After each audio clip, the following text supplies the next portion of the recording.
Hello, Charlie TCG here, and welcome back to Looking Ahead, the series where I break down and analyze the meta, starting home in Japan and how will it impact our one.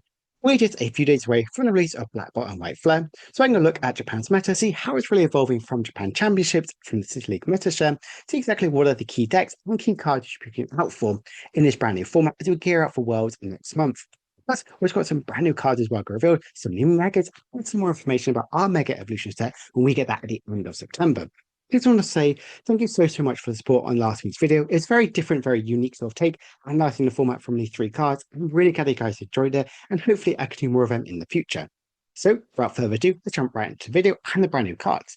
So, we've got two new Mega EXs to look at, and we've also got a bit more information for our Mega Evolution set. So, we get it at the end of September time. We know there's going to be 10 Mega EXs in this one, so we can expect there's going to be 5 Mega Evolutions in each of the subsets over in Japan. Plus, also, we finally get the reveal of Psyduck is going to be one of our promos. So, from the end of September, we can actually finally start playing this one on live and then obviously legal in October time. So only 6 months late, but we can finally play with a card which Japan has been having for quite a while. Now, let's actually look at these EXs in progress, and it seems that only really will have these Mega EXs in the future and no longer these 2 prizes. We're now in the 3-prize EX era. So Mega Marl is a 3-prize Pokemon, which has 270 HP, and it has 2 attacks, but the first one I think is really powerful. 3 Metal Energies, greatly devoured as 80 damage times the amount of prize card you have taken. When I think about a more recent times, Charizard was incredibly powerful, but that obviously affected from your opponent's prize cards. And then the Bomb Ray Flare, pretty likes of Reshiram and Zekrom, so they also can do more damage amount of prize card the opponent's taken. But we haven't seen any WoW, which actually affecting our prices. So I think this is great in all these Metal Cell style box decks. When we think about Arcadon and Tang, there is some amazing acceleration for Metal types. When you've taken 4 prizes yourself, you can now suddenly do 320 damage for 2 energies on a basic Pokemon. It's incredibly powerful and it can instantly be played straight away, can easily be accelerated from Arcadon or try and hopefully get lucky with a Tang. So I think this is going to be a very good sort of attacking option in Mitchell going forward. Its other attack I wouldn't see as powerful, especially because of the caveat is it does 260 damage. That's great. If your opponent's taking any damage counters on your active Pokemon, it does 30 damage instead. So it could be good if they've had 300 damage on, so now it can do a little bit over. But if they've only got 1 damage counter on it, now it's done 3 energies, doing 30 damage, doesn't seem very strong. Mega Absol has got a very interesting level of attack. So it has 280 HP and attack between period for a dark in colors, so instantly sinking Christmas is a good way to accelerate. If your opponent has exactly 6 damage counters on it, Pokemon is knocked out. So it's obviously powerful. Just an instant KO is really strong. Look at Roaring Moon more recently. It's just a very powerful deck, but the caveat is you do 200 damage to yourself. Getting that 6 damage counter, you can do it quite easily. Monkey Dory, when you're already running Dark Energy, just 2 Adrenaline Brains if you've got 60 damage on your side. Now you can do that extra 1-hit KO potential. You have the likes of Team Rocket, so cards like the Team Rocket Golbat, Crobat, and Team Rocket's Bomb to do that more damage counters on that sort of side as a way to get 6 damage counters on. Or generally any sort of spread decks like the Frost Last decks, stuff like that, just ping some loads of damage counters on this one to get the KO. Problem is, you're not getting this out turn 1, so it's definitely very difficult to do this one. Silver Attack, I feel like, is more what you might be playing in more of a controlling style deck, the Cruel Claw, 200 damage, your opponent reveals their hand, discard a card you find them. So I think this is good if you're already running like Xerosic, if you're already having heavily Iono and disrupting their sort of hand. It could be a good way around this one, trying to unlock them to some sort of degree. So I do think there could be some synergy that way. But overall, it is not really as powerful and there's a lot more going for this one. Haste Mischief, I think, is what single prizes have been looking for such a long time. You can only play this card if your opponent has 2 or fewer prize cards remaining, so I love that. Not limited just having 2, so 2 or less, which is perfect. But then you get to choose one of your Pokemon in play. You're on your opponent's next turn, prevent all damage from and effects done to this Pokemon from attacks from your opponent's Pokemon EX. So you get an instant protection from one of your Pokemon to all of your opponent's EXs. That I think is incredibly powerful. When you think about these sort of effects before, this protection stuff, most likely they can be around by like of gusting effects or anything like that, removal to also mitigate and remove that effect. But right now, I don't believe we have any sort of removing these effects like Pokemon Range we did back in the Steam Siege era. So please correct me in the description if I am wrong. So I think that's instantly powerful. The reason I think it's great for single price Pokemon, you can instantly protect your guys. You can protect one of your EX Pokemon on the bench, like your Serendipity, so your opponent can't take an easy KO in the next turn. You can protect your only attacker on the build, so they can't get really that KO. So I really love this in an EX heavy format, which is definitely looking like we'll have it going right now. We also have a lot of protection against EXs coming in this set as well. So I really like this one. We really are stepping into a backseat for EXs and more of a driver's side for hopefully these single prizes attacking option, even though we are having 3 prize EXs. So I really like its role as Mischief. I don't think it's going to be one of it every single deck, but also remember it does protect your own EXs as well. So that could definitely be something to be thinking about for future references. So we also got some other new cards as well. We've got Alakazam and Kadabra, and it's always nice to see a Kadabra card. Both of them have a very similar ability. So Alakazam Psychic Draw is when you evolve this Pokemon from your hand, when you Pokemon in play, draw until you have 3 cards, and Kadabra is draw until you have 2. So a great sort of way to evolve and draw a ton of cards, really fuel it into Alakazam's for attack, hand power, for psychic energy, and put 2 damage counters on your opponent's active Pokemon for each card in your hand. Ideally, obviously, if you have 10 cards in your hand, you get to put 200 damage on your opponent's active Pokemon. So I think that's great as well. So I really love that sort of effect. And the idea is with these abilities, with the Dunce Pass, with the likes of research and these heavy sort of draw factors that have this huge sort of hand size, you can effectively have this big like one hit kill potential. You obviously be wary about deck out. And if Pokemon have like nearly 300 if Venus or nearly 500 HP, if it's got the Hero's Cape on this one, you'll need nearly your entire hand in your deck to actually get the one hit KO. So definitely something to really think about. I don't think it'll be as powerful, but I really love that we are seeing a lot of huge support, and especially right now with a single prize archetype, could in fact be very strong. Now, Ninjas and Shedinja are back in the game, and they have a connectability very similar to like they are in the video games, but also from a Ruby and Sapphire era of cards as well. So Ninjas is 80 HP free retreat, that's always great, with a cast off shell ability. When you evolve this Pokemon from your hand to one of your Pokemon in play, search your deck for a Shedinja, put it onto your bench, shuffle your deck afterwards. And Shedinja has the ability Fatal Spell. If it is knocked out or down from your opponent's Pokemon EX, your opponent can't take a prize card. I really like that one. It's instant going with you're not taking a prize card. It can be great in a sort of in controlling sort of deck here. You can use Ninjas, get all your boards set up, and then have Shedinja. You can use damage beat, which are 20 damage, plus there's 20 more for each damage counter on your opponent's active Pokemon. You say you use, I don't know, Dragapult, 200 damage. Now a sudden Dragon Beat can now do 400 damage to your opponent. So I like that it has a sort of like fun sort of effect. Your opponent could take a knockout unless they attack with a single prizer. We are in a format which does play at least one single prize attacking option in the deck, but it can be quite difficult when we think about Dragapult. They really have to be charging up at your cloak to get through some damage, or they do just slowly taking it down. Well, damage rate can easily KO it from just 2 damage comes on this. So again, just something to really think about. I think this is really good, if whether it be in control, whether it be its own archetype, definitely a fun little combo to talk about. Now, let's actually look at Japan's meta, see how it's really evolving in the Gym Challenge. Now, we still don't have City Leagues. It's not been out yet. We've got to wait just a couple more months till we get that one. So we are limited to Gym Challenges. But I've noticed the format is definitely shaping up quite a lot more than we've seen recently. So we're separated into 3 types. So tier are the brackets which are like basically 10% above, which is Dragapult, Raging Bolt, and minus Grimmsnarl. A tier, which is between 10 and 5%, which is Gardevoir, Golden Goat, and Charizard. And B tier is anything below that from basically 4%, which is Eevee Typhlosion, Arcadon, Joltik Box, Eevee Box, Enzoroark, Amru's Ho-Oh, Cynthia's Garchomp, and Marion, so Zekrom Electric. Now, this is all going on win rates, or the most amount of wins that get calculated at the Gym Challenges, which effectively like League Cups. League Challenges. So looking at here, we can see that the top decks really do gain a lot from the new cards. Dragapult, of course, really gains Hilda, which is an amazing support for this Pokemon because it gets out your special energies, for example, your Luminous, and the evolving cards like your Dracloak, so you can get into your draw factor.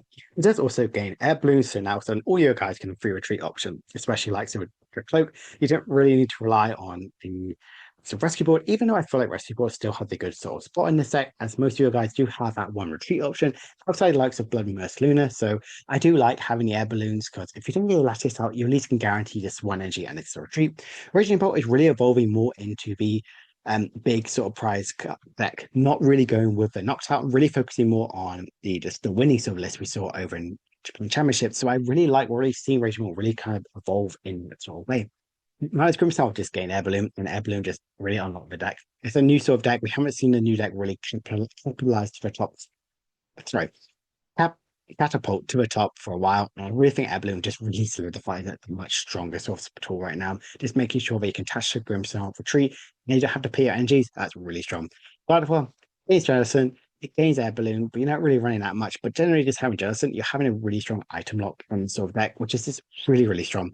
Vertigo, I would argue, definitely engage the most. You can, in fact, obviously run Hilda because you can get an energy from this one, an evolving guy, but you do get the likes of Genesect, and Genesect is a perfect searching deck for those evolving metal Pokemon. We're going back to having Sizzle, which is perfect right now for the deck, and you have Air Balloons to now turn. If they get busted, you at least can easily retreat the guide. So I just really love this one.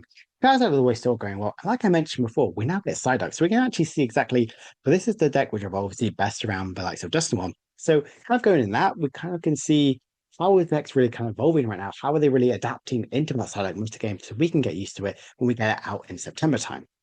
Looking at the other sub cards here, Ethos Invasion just getting Silver Bangle, Air Balloon. That's just amazing right now for the deck. You can obviously run Hilda. I feel like Hilda is just great in any deck which evolves, but having that Silver Bangle means you don't have to be behind in prizes to get the big 320 damage, which it really, really needs. Arcadon, I don't really see me getting too many cards. It's just really great. Jolted Box getting Silver Bangle gains the likes of Air Balloon, so it's a perfect right now, and the Electric technically could be included in the deck. Eevee Box, again, not really too many cards that really gains, but the same thing with Enzark. Those cards I wouldn't say have really gained a lot. Same, it could be said to the likes of Rouge, but it really gains restaurants. You have that big sort of attacking option you really, really need in the deck. Garchomp does have some sort of way it can go with. I thought Hilda is a good way to it. Sorry. And of course, Marion just gains the likes of so many new cards, the likes of Zekrom, the likes of Electric, the likes of Brave Mango, the likes of Air Balloon. So many good sort of cards right now. So having this one, it gives a good sort of snapshot about where we could be seeing from them, just sort of project. If we want to see what are the top 6 decks which I want to test for the worlds, definitely go for these ones here. The ones with the biggest percentage-wise are really are the most dominant archetypes. If you want to test some of the newer sort of newer sort of cards as well, definitely Marion one is a good sort of pick as well. It's an old deck with a new sort of fresh skin, especially with the return of Dynamotor. Now, that's enough looking at the metagame. We've seen exactly what new cards and why they're doing so well, and actually look at some of these deck options. So, of course, the first one we're going to go in order is Dragapult. We've seen here some of the cards is really evolving right now. Quite popular build is the Industrial Ball, still going incredibly strong. Now you might go, but we really are going to the Luminous build. We've seen like Tour play this one. We saw it doing incredibly well at Japan Championships. We've seen more people kind of like go back to the Luminous build here.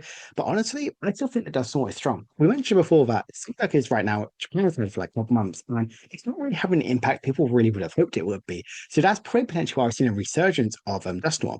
We see this kind of like capitalize in the Black Ball White Flare metagame. Potentially, if we're seeing people not respect Dust Noir and we don't have the likes of Psyduck, definitely could be something to go back testing. We are seeing Dust play that Air Balloon because it isn't playing Latias, so it gives a way to keep all of our guys at good free retreat option. But we also have the build which we're used to. This one here, having the Miraculous, having the Hilda, having the Luminous Energy, and Upper Neo. This is the build which we've kind of seen the most sort of like from Dragapult for the past month. And I definitely feel like is a great sort of way around this one. Having Brock Scouting is good because if you get under item locks, you can at least get out either an Evolved Pokemon or more importantly, your Buddy Billy Possum in the early game. We can see here we are heavy on the supporters and very light on the item cards because we don't want to be disrupted by Doom. Like I mentioned before last week, we do have that Miraculous, so I think Miraculous is great for that disruptive capability that Drehul really does require, and does play that jamming tower, actually shutting down potentially likes of Team Evolution, which I think is really, really powerful. Well, of course, the chance of likes of Brave Bang or Luxurious Capes, you can actually get the KOs on the very heavily HP'd Badood. Raging Bolt, we can see here, is going to more of this build here, which we've still very popularized. It's very different to the one that did well, the winning list at Japan Championships, because it's not playing heavy counts with the Mew, heavy counts with Billy. It's definitely going more heavy counts on the item cards, but it plays Picnic Basket. We mentioned that before, but you're not playing it for the TMD vote, you're playing it for the Dragapult. You're playing it to protect all of your guards. So normally with Dragapult, they're spread out on the damage counters, and your Ferdendipities, your Squawkabillies, your Blood Mercenaries, your Teal Mythoga points, your Raging Bolt, they all have very low some HP, so you can spread around it and get the KO next turn. And having that Picnic Pass can really disrupt this one. That's why I love Secret Box. I think this is a really unique sort of approach about Raging Bolt. It doesn't really gain any new sort of cards, but it's really understood the meta game.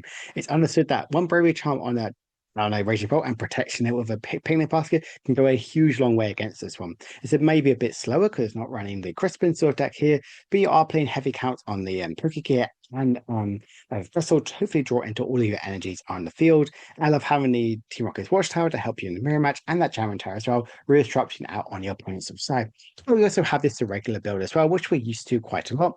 Having the Noctower sort of build here. I also like it does play the Stadium, which lets your Pokemon have native Pokemon have more damage, more HP, sorry. So I am with Bravery Charm, so effectively you can make your Raging Bolt these very big over 300 HP Pokemon. Would this be the best way to play Raging Bolt right now? Potentially, this new format is a good way to protect your guys against stuff, but in all honesty, I do think this sort of build without the owls is a really good shout for the World Championships. Now, mine is Grimsnarl, only gained one new card, Air Balloon, and I already mentioned before why it is so powerful. Just making sure you're not paying the energies and you have to use that super rod to actually get your energies back. It's just super, super crucial right now. We're seeing very heavy counts on the stadium cards, which is perfect. We're seeing heavy counts on the supporters, which we're used to, and obviously TM Devo. We talked about why that is such a powerful card in the last sort of format, sorry, last video. I generally think in this still deck here, which spreads around 800 damage counters with lots of Frostlass, Monkey Dory, as well as also minus Grimmsnarl. It's great as well to have that TM Devolution against your opponent as well to really kind of get potentially multiple prize turns. Number one is Gardevoir, and again, we have seen it do really well with Visit Jellicent. I've gone this whole video without talking about this one, but of course, Jellicent under TM Devo is just absolutely crucial. Just limiting them from having that rare candy, limiting them from doing any of that, it's just super, super strong. And I love what Jellicent really has to Gardevoir. It now has a good sort of attacking option. Beforehand, it was really relying on Screamtail and using that way with the full Monkey Dories, which obviously was very successful. Isaiah Brandon did in fact win NAIC, and it was a Gardevoir mirror match. We know Gardevoir is already going to be on a lot of people's radar right now. And Jellicent, I think, is just that good opening right now. We've seen this one. This one has a bit more energy, sort of preserving, like 3 urban vessels. We've normally seen likes of 2 in the Japan Championships, and sometimes even likes of 4 Monkey Dory. But I do like the Klefki as well, really slowing down the basic Pokemon abilities, analyzing that. That's actually a really good stop. Stopping the likes of Swalkability and stopping the likes of Maridon is really, really crucial right now in this new format. Now, Golden Go again, it's gained a ton of new sort of cards, and it gains a lot from what I talked about last time. So obviously I talked about it does have that scissor line. Having that 2-2 line is just really good as a single prize attacking option, do more damage abilities on the opponent's side. If we just scroll back on all of these sort of videos, if you want to, you can see how many abilities all these Pokemon have. So scissor is a great sort of single prize, 1 energy cost efficient attacker. We also see 2 cores of Genesect to get all our evolved mutual Pokemon. Its Spice is always great. And of course, we've seen that 3 air balloon. That might be a little bit high, but we also need it for Scissor as well, as that does have a 2 retreat cost as well, not just likes of Golden Go. We do play that picnic basket for the additional healing factor, as well as also having that Tiro as well to really have an out answer to Maractus. So effectively, this had nearly every single answer I had to what I talked about last week, the Maractus, the TM Devo, and the picnic basket is just perfect right now. So having that answer right now is really, really crucial. And Golden Go, I think, is really up there, one of the strongest decks in the Black Ball and White Flare format. Now, Charizard. Charizard has gained only really Air Balloon. And like I mentioned before, how exactly is the deck really evolving with the side deck? And this is a clear sort of indication about this one. It hasn't really changed that much since the last Champions League in Aichi back in May, but I think it's still a good sort of inclusion to have. Maximum Belt makes sure Charizard is right out of the gate hitting more damage, and that's exactly what it needs. We're also now doing 230 damage straight away as a first attack is really crucial for Charizard to really keep up in this format. Having that Mist Energy protecting from TM Devo is absolutely crucial. Having that churros, you can actually go around any Pokemon retraction that it's absolutely crucial. Having heavy counts of Arven to get some of these key pieces is really, really, you guessed it, crucial. So we're seeing Charizard is very, very crucial in all the cards they have to offer. The support line is very thick on that Arven and Iono because that's exactly what they need. The rest of them, you at least hopefully you can draw into them. You have Pidgeot, one of the best searching cards right now in the game. And we can see here that the main sort of Pokemon really haven't changed as much. I think Tatsuguri is a good inclusion, but obviously you got to potentially add sacrifice energy every single turn, or have that air balloon so you can at least get the supporter card you really need every single turn. So definitely an interesting way about how Charizard is evolving. And I do think Air Balloon and Maximum Belt really does open up Charizard to be a much stronger pick for the World Championships. Now let's look at the lowest of percentage rise, and of course that's Ethos Invasion, a deck which actually does run Psyduck. And this build here is quite unique because the reason I say this one is normally we're seeing the Dunsparce and Pidgeot, and we're not seeing it at all in this style of deck. We're seeing obviously the Victini, and of course, brand new Brave Bangle.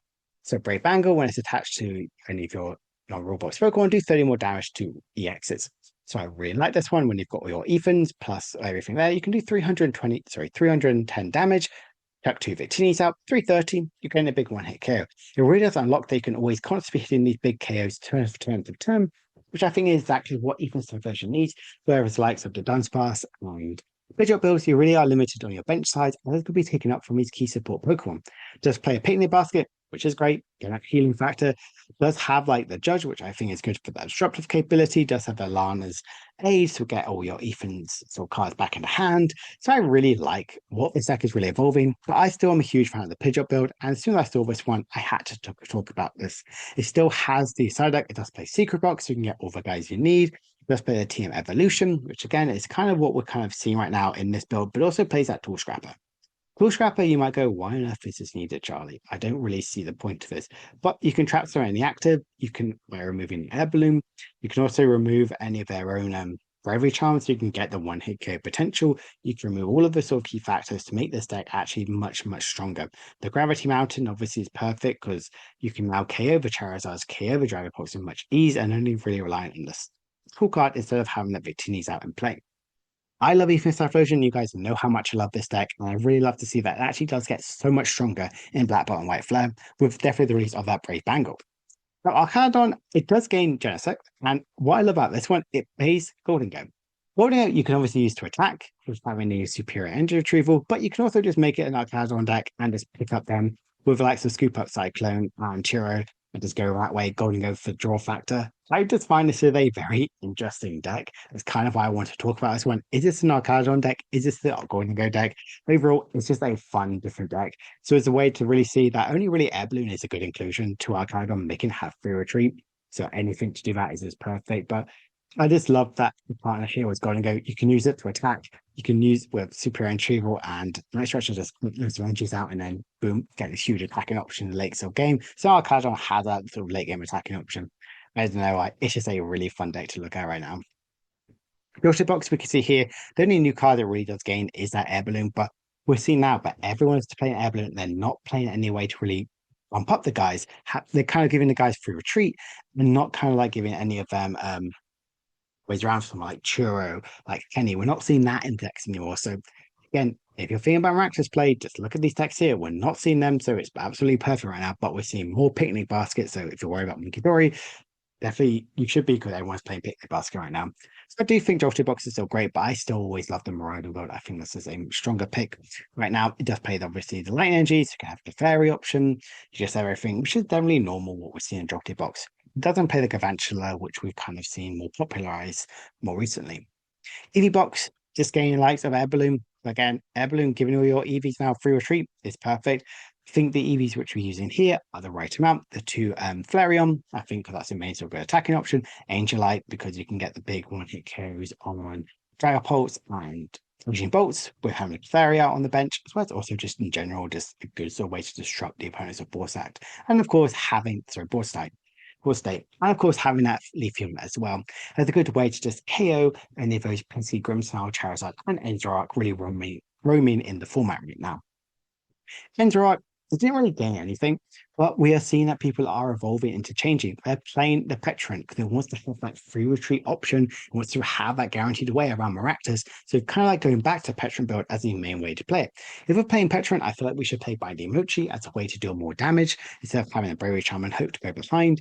I do like having the Hero Escape because it can actually protect your Daramakas and Daramatan. So now some Daramatan has 240 HP, so it can be very difficult to KO at times. I do also like having the TM Devolution because you've got to spread around some damage with Munkidori with Daramatan's attack as well. So it's a good way to actually sort of way. So I do love where this sort of build is building with Zarwak.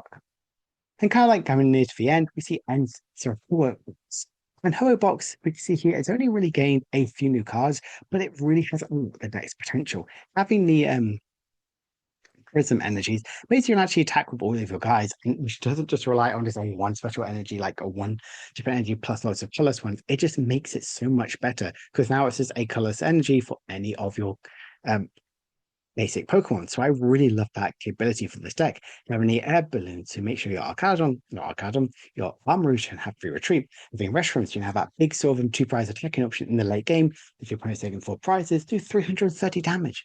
And shoulder, yeah, special energies, as well as also your Armrouge. It's just such a powerful sort of deck right now in this new format, and really gained a lot. So I hope to see some success with this deck because I really love where it went to, and now it's being a lot more exciting and very unique right now. And Cynthia Skyrim as well. Again, Ain't nothing, but I really love seeing the Blaziken build. I saw it. Obviously, I talked about that being my main sort of way how it's played. But ever since NEIC, people are really going to the top 64 list, which runs like Heavy Monkey Dory and going that sort of way. But overall, I think this is really interesting. And finally, finishing off with Miraidon.